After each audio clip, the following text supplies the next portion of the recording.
ఆంధ్రప్రదేశ్ వైద్య శాఖ ముఖ్య కార్యదర్శి అనిల్ కుమార్ సింఘల్ మీడియాతో మాట్లాడుతున్నారు. లైవ్లో చూద్దాం.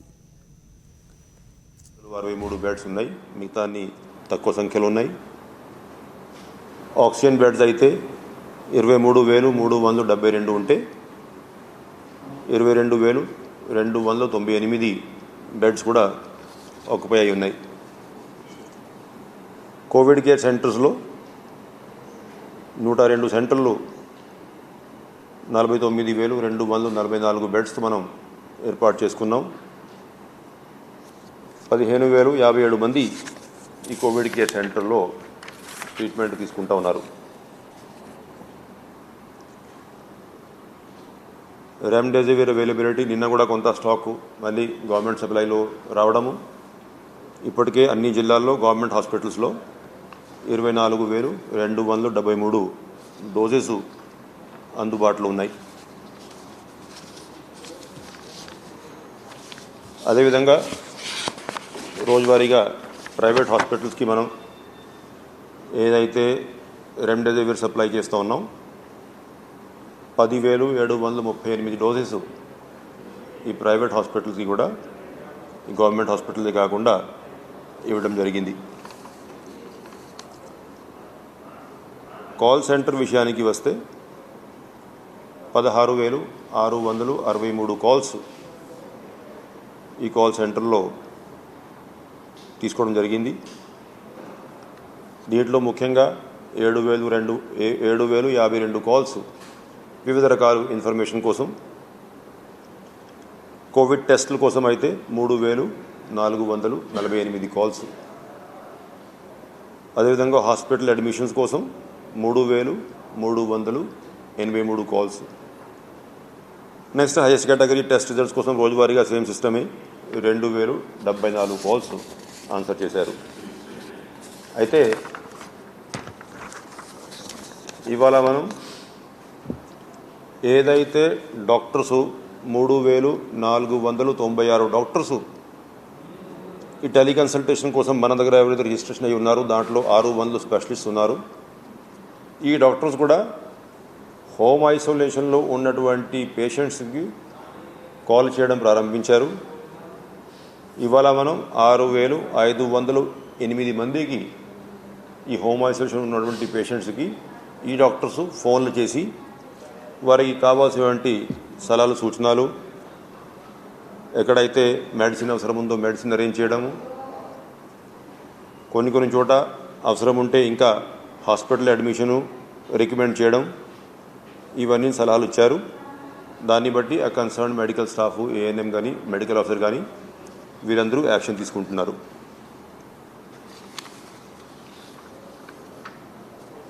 అయితే గవర్నమెంట్ ఆఫ్ ఇండియా ఈ మధ్య ఈ నీటు ఎగ్జామ్ వాయిదా వేసుకోవడము, తర్వాత మిగతా స్టాఫ్ ఎవరైతే ఉన్నారో వారికి ఏ విధంగా మనం కోవిడ్లో డ్యూటీ ఎంతమందిని మనం ఉపయోగించుకోవచ్చు దాని మీద అనాలిసిస్ చేయడం జరిగింది. ఇప్పటికే నేను మీకు తెలియజేశాను, నిన్న డీటెయిల్స్ అన్నీ ఇచ్చాను. అంటే దాదాపు 17,000 పైన మనం స్టాఫ్ని ఈ కోవిడ్ డ్యూటీస్ కోసం రిక్రూట్ చేయగా ఇంకా కొన్ని ఖాళీలు ఉన్నాయి వివిధ జిల్లాల్లో. ఆ ఖాళీలు నింపడంతో పాటు ఏదైతే గవర్నమెంట్ ఆఫ్ ఇండియా గైడెన్స్ ఇచ్చిందో దాన్ని బట్టి మొత్తం స్టూడెంట్ సంఖ్య ఎంతమంది ఉన్నారు అవి లిస్ట్ ఫైనల్ చేయడం జరిగింది. ఉదాహరణంగా ఫైనల్ ఇయర్ ఎంబీబీఎస్ స్టూడెంట్స్ 3,720 ఉన్నారు. పీజీ డిగ్రీ క్యాండిడేట్స్ ఇప్పుడు ఈ మామూలుగా అయితే మే నెలలో ఎగ్జామ్స్ అపియర్ కావాలా, వాళ్ళు 1,302 మంది ఉన్నారు.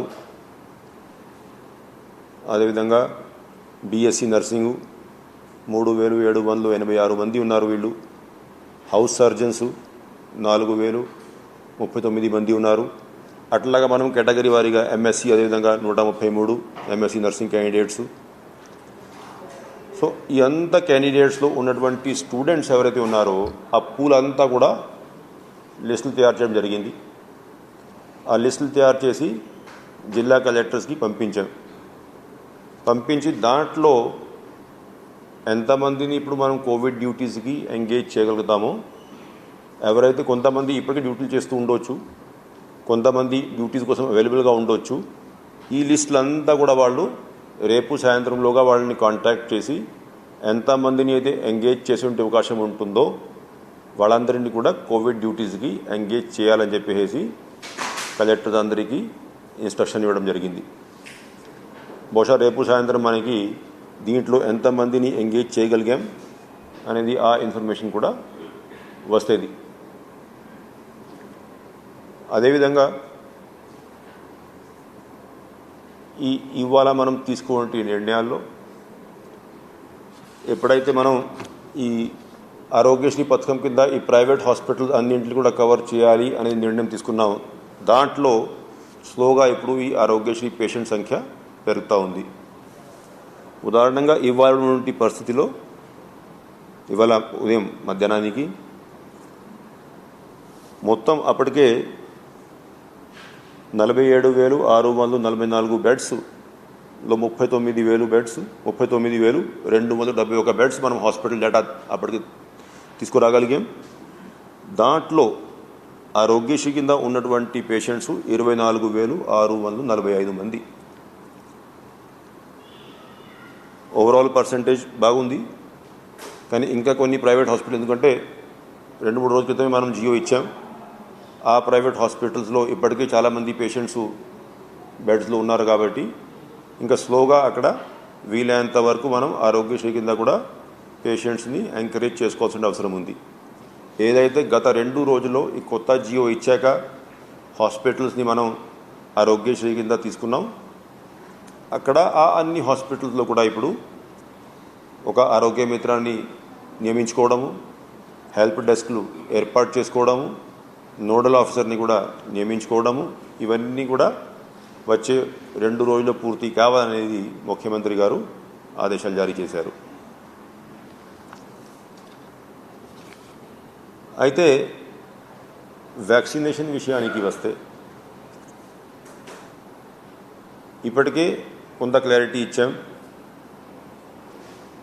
Second dose requirement government of India ఏదైతే మనకి కోటా ఇస్తూ ఉందో 45+ కేటగిరీలో, దానికంటే ఎక్కువ సెకండ్ డోస్ కోరుకున్నటువంటి ఎలిజిబుల్ ఉన్నటువంటి బెనిఫిషరీస్ ఉన్నారు.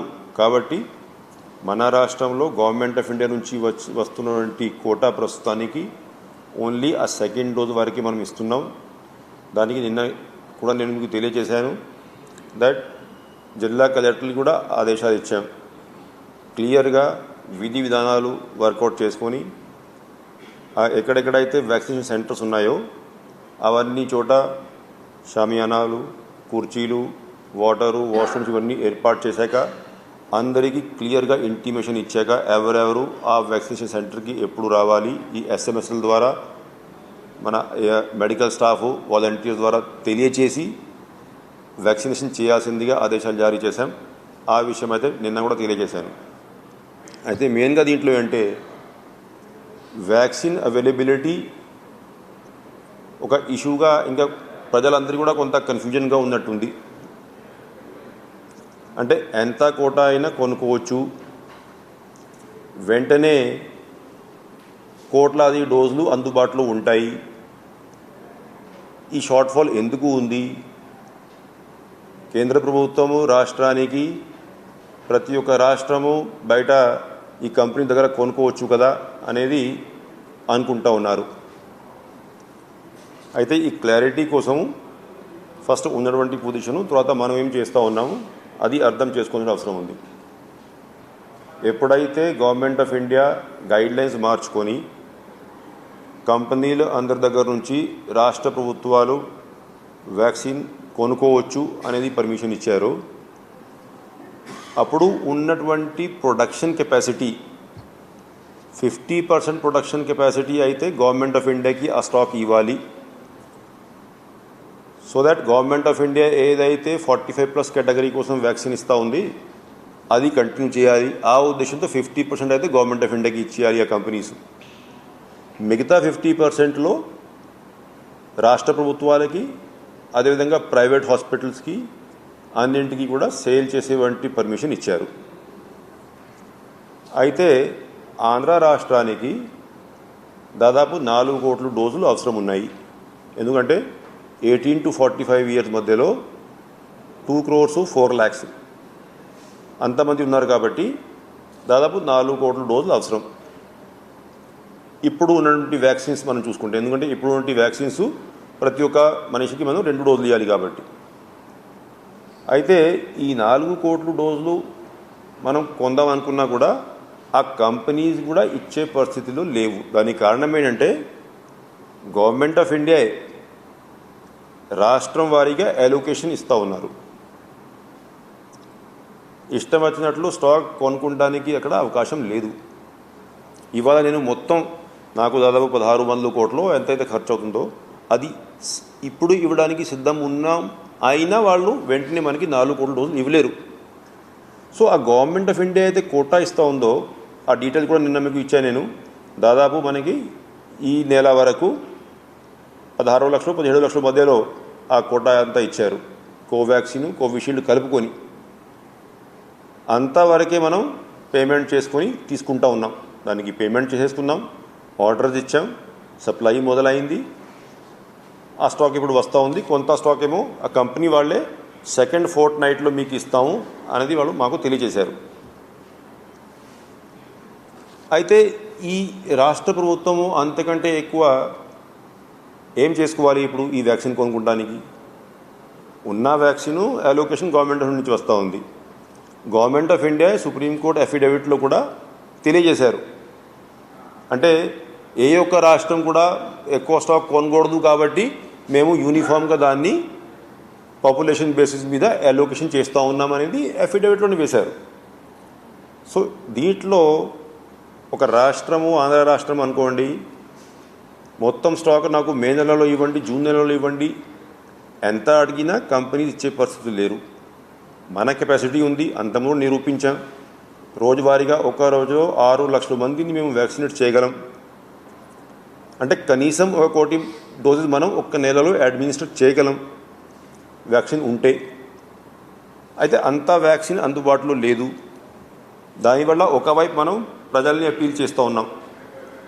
అంటే రాష్ట్ర ప్రభుత్వము అందరికీ ఫ్రీ వ్యాక్సిన్స్ ఇవ్వడానికి ఇప్పటికే నిర్ణయం తీసుకున్నారు కాబట్టి ఆ నిర్ణయంతో మనం కట్టుబడి ఉన్నాం. అయినా ఇంప్లిమెంటేషన్లో వ్యాక్సిన్ లేకపోవడం వల్ల కొంత టైం పడుతూ ఉంది. అయితే ఒకవేళ విదేశాల్లో ఏదైతే వ్యాక్సిన్ అందుబాటులో ఉందో ఆ వ్యాక్సిన్ ఏమైనా మన భారతదేశంలో సప్లై చేసే అవకాశం ఉంటే అది కూడా ఎక్స్ప్లోర్ చేద్దామనేది ఇవాళ ఒక నిర్ణయం తీసుకున్నాం. దానివల్ల ఒక గ్లోబల్ టెండర్కి వెళ్తాం. అంటే ఏ కంపెనీ అయినా సపోజింగ్ వాళ్ళు విదేశాల్లో వ్యాక్సిన్ ఇస్తూ ఉన్నారనుకోండి, దానికి కావాల్సినటువంటి అప్రూవల్స్ గవర్నమెంట్ ఆఫ్ ఇండియా ఏ దానికి ఇచ్చిందో ఏ దానికి ఇవ్వలేదో ఆ కావాల్సినటువంటి రెగ్యులేటరీ అప్రూవల్స్ స్టాట్యుటరీ అప్రూవల్స్ ఏదైతే ఉన్నాయో ఆ ప్రాసెస్ అయితే ఆ కంపెనీస్ పాటించాల్సిందే. ఆ government of India regulatory bodies approval లేకపోతే ఏ వ్యాక్సిన్ని మనం అడ్మినిస్టర్ చేయలేం. ఆ రూల్స్ ఇవన్నీ, ఆ నియమాలు ఇవన్నీ, ఆ ప్రొసీజర్ ఇవన్నీ పాటిస్తూ ఒకవేళ ఏ కంపెనీ అయినా ఇవ్వడానికి ముందుకు వస్తే అది కూడా కొనుక్కునేటువంటి అవకాశం ఎక్స్ప్లోర్ చేయాలి. దానికోసం ఒక గ్లోబల్ టెండర్ పిలవాలి అనేది ఇవాళ ఒక నిర్ణయం తీసుకోవడం జరిగింది. ఆ టెండరు రేపు ఎల్లుండి మేము నోటిఫై చేస్తాం. Then we will wait for response. ఎందుకంటే కొన్నింటికి ఇప్పుడు డిమాండ్ ఉన్నా, ఉదాహరణగా మనం ఆ లిక్విడ్ ఆక్సిజన్ కోసం కూడా రిక్వెస్ట్ తీసుకున్నాం, రెస్పాన్స్ లేదు. అంటే ఏమైనా మనం బయట దొరికితే తీసుకుందామని. సో అట్లా ఈ కన్ఫ్యూజన్, అంటే ప్రజలకి కూడా ఒక నమ్మకం ఉండాలి. ఎక్కడైనా దొరికితే కొనడానికి ప్రభుత్వం సిద్ధంగా ఉందనేది ఆ నమ్మకం కూడా కలగాలి. Very serious attempt we will make and see if this any such possibility. అదేవిధంగా ఇప్పుడు గవర్నమెంట్ ఆఫ్ ఇండియాకి కూడా గౌరవనీయులు ముఖ్యమంత్రి వారిలో ఒక లెటర్ ఇవాళ రాస్తున్నారు. ఏంటంటే ఇప్పుడు ఈ కోవాక్సిన్ ఏదైతే ఉందో అది గవర్నమెంట్ ఆఫ్ ఇండియా బాడీస్ ఏవైతే ఉన్నాయో ఐసీఎంఆర్ ఇవన్నీ ఎన్ఐవి పూణే కొలాబరేషన్తో తయారు చేసినటువంటి వ్యాక్సిన్ అంటే డీటెయిల్ మనకి తెలియదు అనుకోండి, role of government of India కరెక్ట్గా ఈ ఫైనాన్షియల్ ఇంప్లికేషన్స్ ఇవన్నీ. But overall government of India సహకారంతో వారి లీడర్షిప్తో ఒక వ్యాక్సిన్ తయారు చేయడం జరిగింది. అంటే భారతదేశంలో ఉన్నటువంటి ప్రొడక్షన్ కెపాసిటీ మొత్తం ఉపయోగించాల్సిన అవసరం ఉంది. కాబట్టి ఈ వ్యాక్సిన్ ఏదైతే ఉందో అది దానికి ఏమైనా పాసిబిలిటీ ఉందా, ఇంకా వేరే ల్యాబ్స్లో వేరే ప్రొడక్షన్ యూనిట్స్లో ఇది తయారు చేసేటువంటి అవకాశం ఏమైనా ఉందా, దానికి కావాల్సినటువంటి ఐపీఆర్ ఎగ్జామ్షన్స్ ఏమైనా కావాలన్నా, లేకపోతే దానికి కావాల్సినటువంటి ఈ పేటెంట్స్ యాక్ట్ 1970 కింద ఏమైనా ఎగ్జామ్షన్స్ కావాలన్నా అవి చూసుకొని ఏమైనా అవసరం అయితే ఆ రిలాక్సేషన్ ఇవన్నీ ఇచ్చి ఇంకా కెపాసిటీ పెంచుకునేటువంటి కార్యక్రమం ఏమైనా చేయగలమా